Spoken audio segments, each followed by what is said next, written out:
Hey everybody, welcome to Lyrics to Go. I'm Daniel. Don't mind me, I'm just taking a walk in the beautiful Vancouver autumn drizzle. What you're about to watch is the first part of my conversation with my good friend, the acclaimed musical theater writer Michael R. Jackson, winner of the Pulitzer Prize, and also huge Joni Mitchell superfan like me. And we are talking Joni in this episode, in this part of our interview. And specifically, we're talking about an album that I don't know nearly as well as he does, Dog Eat Dog from 1985. And in fact, when I did my three-part Joni Mitchell Beyond Blue series earlier this year, which you can go back and check out, and I totally recommend you do, I deliberately left this album out because I knew Michael was coming on, and I was excited to get from him his take on what makes it such a powerful and still relevant album. So we get into that here.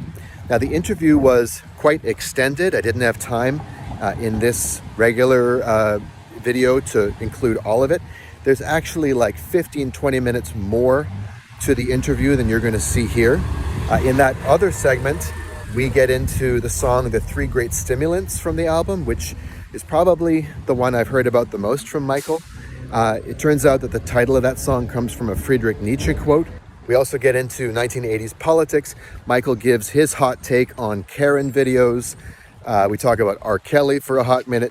So there's a lot of great stuff in that extended version, which you can see by becoming a Patreon subscriber. Head on over to patreon.com/lyrics to go. Sign up at the $5 level or above, and you get every bonus episode, every scrap of content that I put out here on this lyrics-focused channel. All right, that's it for me. Enjoy my conversation with Michael R. Jackson.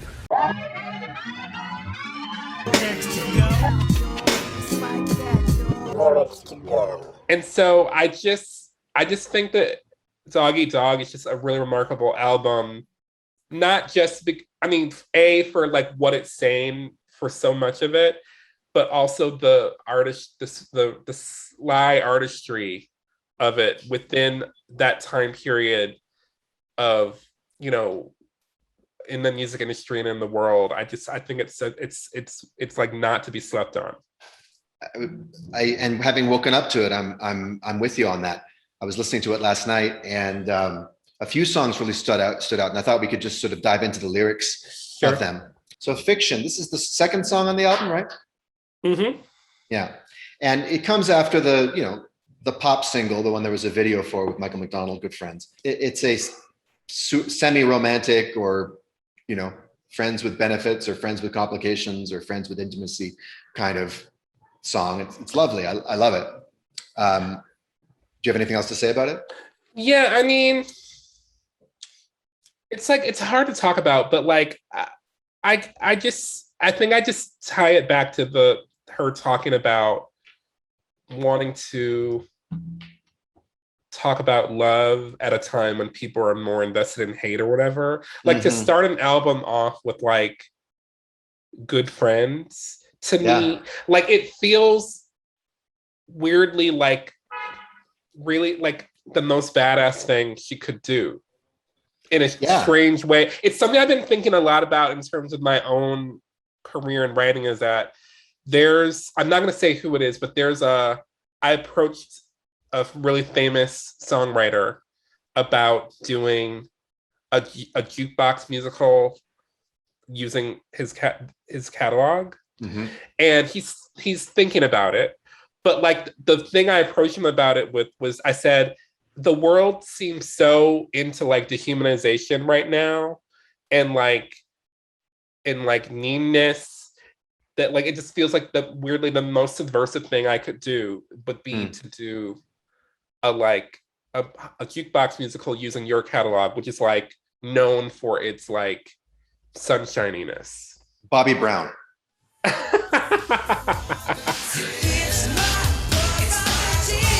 So that part of me feels like it's almost like a fuck you to start this album off with like, I have to come and see you, maybe once or twice a year. I think nothing could be better right now. And it's some downtown atmosphere. Like there's something like feels kind of like purposeful about it, but so deeply like ironic that no one would get it. That like a reviewer would like a critic at that time would probably be like, "What is this bullshit?" But now it's cloak and dagger. Walk on eggshells and analyze every particle of difference. Ah, it's like mountains in our eyes. Yeah, what I love about that lyric is the obviously the warmth and affinity that shines through it. That's the whole thing.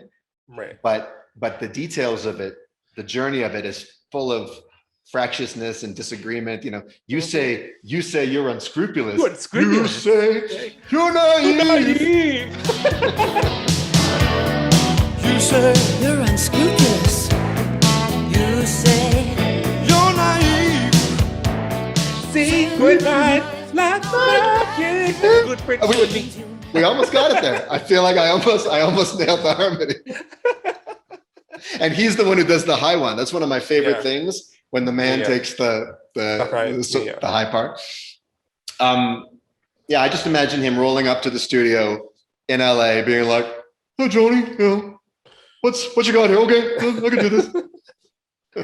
Yeah, it's kind of like the SCTV sketch. My favorite sketch in the world, my beloved Rick Moranis.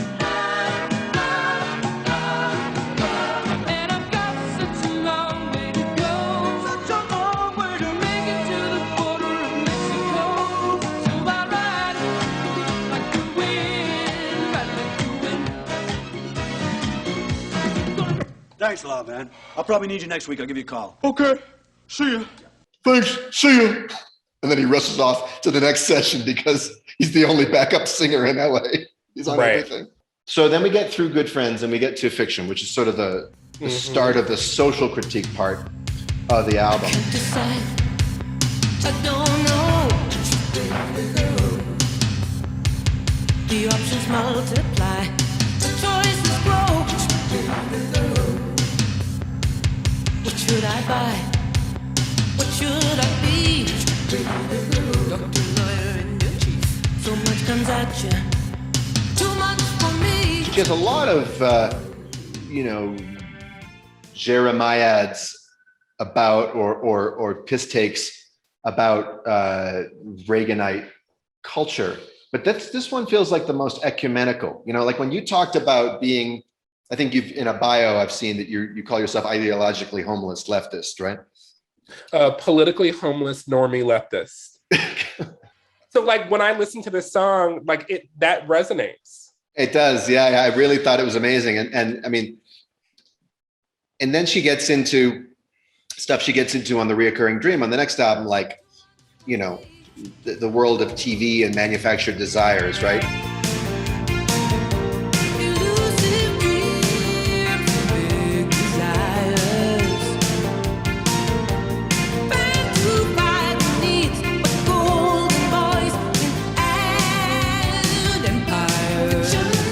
Or later, fan to fiery needs by sexy boys in flaming TV fires. But that line, I mean, you take these elusive, nebulous dreams and vague desires, and then they get fanned to fiery needs, urgent, gotta have it's by, yeah. And I mean, and again, like that certainly resonates with me just in my, like today, like in my life of, you know, the culture war. Like I think you had said that on Facebook and Messenger. Like because I've been thinking so much about this, like so few people I feel in the sort of push for justice can really articulate their dreams.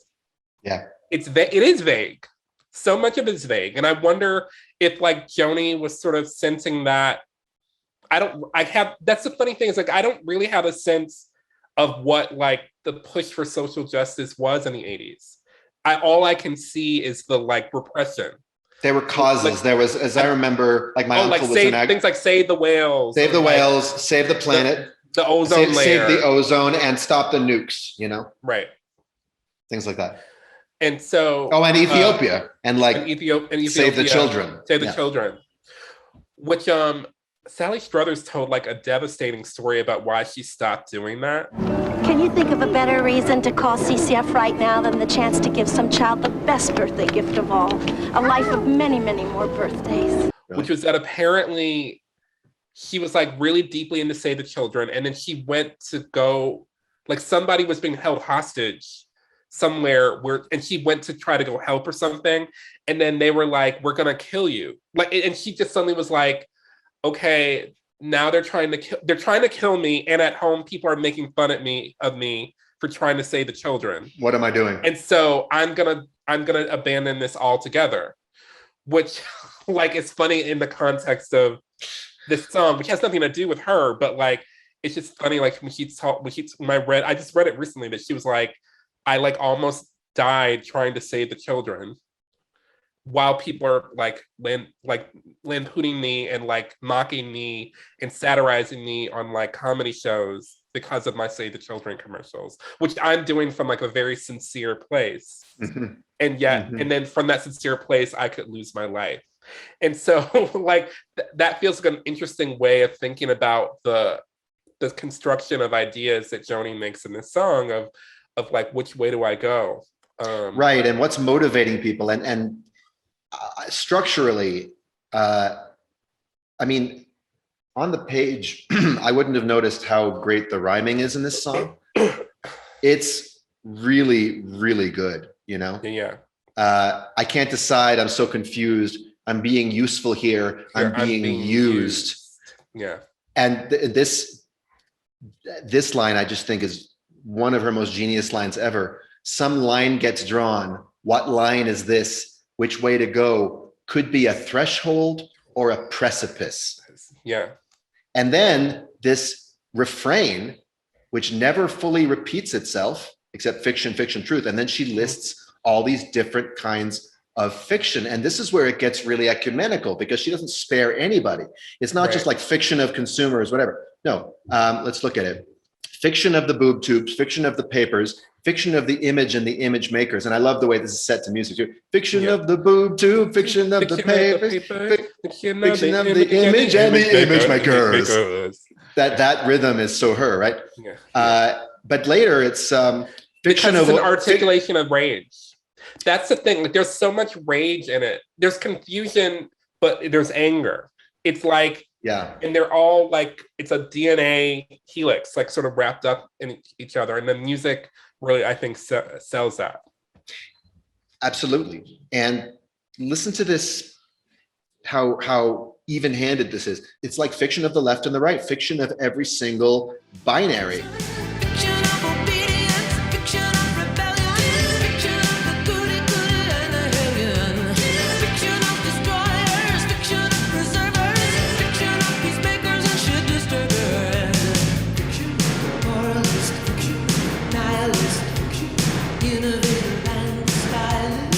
Fiction of the innovator and the stylist. Come on. Come on. She's previewing Borderline. Absolutely. That's exactly right. What Michael's referring to is Joni's 1994 song Borderline, which is a favorite of both his and mine. I covered it on an earlier episode of Lyrics to Go in part 3 of my Joni Mitchell Beyond Blue series, which you can watch by clicking the link right above me right now. Fiction of the declaimers, fiction of the rebukers, fiction of the pro and the no nukers. And then she just has fun. I mean, this is just her just showing off or just having fun. Fiction of the gizmo, fiction of the data, fiction of the this is this and that is data. Data. Yeah. But, you know, so good. She wears her, it's not like she's, she's excoriating right-wing demagogues and televangelists on the rest of the album.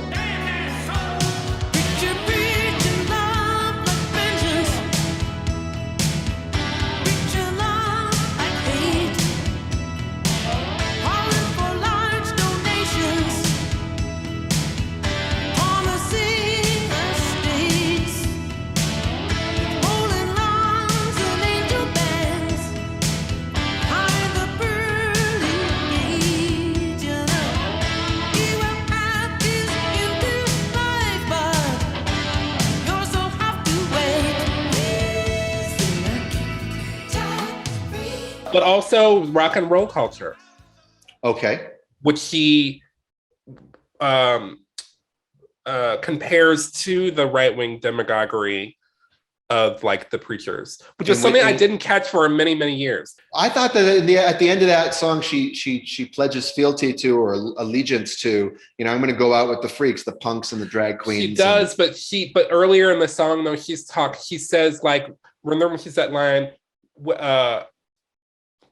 have to get to it because I can't remember the exact lyric right now, but it's like with a well, let's go there. Playing a Bible or a guitar, and there's like he makes this comparison between like rock and roll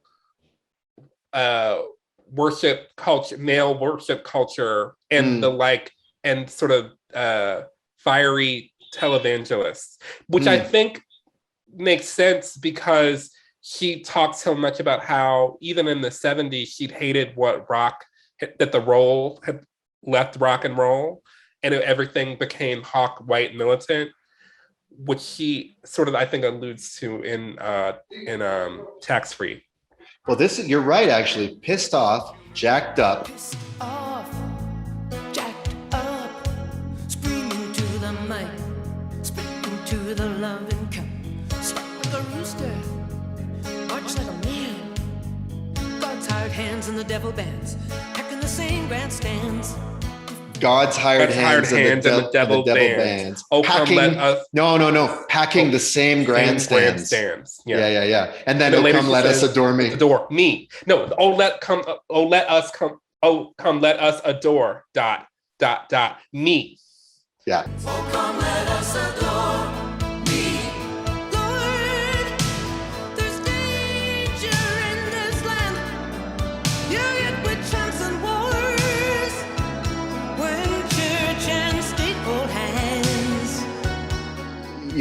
Fuck it, she says. Tonight I'm going dancing with the drag queens and the punks. Big beat, deliver me from this. Me. Right. Sanctimonious skunk, yeah. So that's not so much about rock and roll culture as it is about underculture and outsiders and exactly. And legitimately marginalized, people or at least for that time. And the minute those subcultures surface and get swallowed up by the machines, she'll take the piss out of them too. Well, I feel like, to be honest, like anybody, somebody should write about how the sort of drag queen punk culture definitely got capitalized upon and is now a part of the machinery. I feel like that's certainly like a big thing now. I mean, now you have like the most famous drag queen in the world, is a fracker. Like in Wyoming. Really? You're talking about RuPaul? Mm-hmm.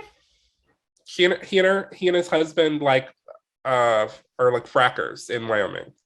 Like they go out and literally blow up mountaintops themselves? Or they own a business that does it, something like that. I don't like it. Take it off. Right. Remove it. Remove the mountaintop. Yeah. Frack for your life. Was that offensive? Was that an offensive impersonation? I don't know. Okay. You're the wrong guy to ask. Yeah, I don't have an attachment to RuPaul. Okay, cool. Yeah, and so she manages to level some of the most trenchant critiques of consumer capitalism without being an anti-capitalist. She just describes it with her eagle eye, her black crow eye. There's a crow flying like a ragged tree to tree. He's black as the highway that's leading me. Now he's diving down to pick up on something shiny. I feel like that black crow flying in a blue sky. Flitting from tree to tree, right?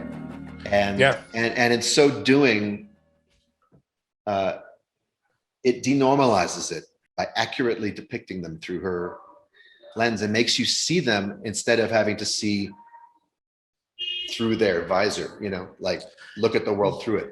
Yeah, there's something I found myself saying a lot to people when I'm talking about what it feels like to be a human being on this planet right now, when I have to wade into various cultural debates or whatever, or political debates, is like when I analyze something, I'd be like, I'm not saying that that's a good thing or a bad thing. It's just true.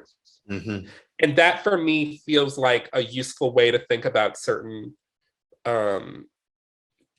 polarities. It's like Mm-hmm. I'm not coming in one way or the other. Like certainly I might have sympathies with this way or that way, but like what I see between two poles are two extreme positions, or like two unstable positions. And until you can like really just describe what they are, Mm-hmm. you're going to be caught in this like weird kind of twilight zone. I feel it So I happening think- right now with COVID. Like, Oh my God! I mean, it puts me to sleep, but a very sad kind of sleep. Like I actually understand the passions of everybody on every side. That doesn't mean I don't have an opinion or, you know, an inclination. I do. Yeah. But and it's all about identity. I think that the sense of righteousness and politics and self-definition, but like fake politics. Exactly. Well, it's a replacement for politics because it's not about Right. power. It's about belonging to the right crowd, really. Yeah. And I'm looking so down on the with wrong you. crowd, you know. I'm And so with and you on that. And you can just feel it. And it's like I can put myself in the shoes of anyone on either side of the divide and totally just completely instantly imagine what it must be like to be looked at by people on the other side and to listen to them describe you and talk about you, and how more entrenched in my position that would make me. Yeah, and also like because we live in such a Tower of Babel, like the language people even use to like talk down to other people is like you might as well be like somebody from, you know, Yugoslavia is coming to tell me that I'm a shithead. I won't know. Like if they call me a shithead in Yugoslavian, I will have no idea. I'll just be like, okay, oh, nice to meet you. Yeah. Oh, I'm problematic. Okay. Right. Yeah. Yeah. Yeah. Well, so let's say it once again with Q-Tip and Janet Jackson. Joni Mitchell never lied. Never lies. That's right. All right, that's it for this shortened version of my conversation about Joni Mitchell's Dog Eat Dog with Michael R. Jackson. A reminder that the full version contains about 15 more minutes of conversation, including about the song The Three Great Stimulants, a very stimulating song. I'm going to include a clip of Joni playing it live at Farm Aid right after this little PSA. Head on over to patreon.com/lyrics to go to become a paying subscriber, supporter of the channel, and get access to all content, including the bonus extra long version of this conversation. And stay tuned. Very soon I'll have an episode about Michael really introducing me to the lyrical brilliance and abstract amazingness of Tori Amos. See you next time. Oh, and deep in the night, our appetites find us, release us and blind us. Deep in the night, while madmen sit up making bombs and laws and bars, they like to slam free choice behind us.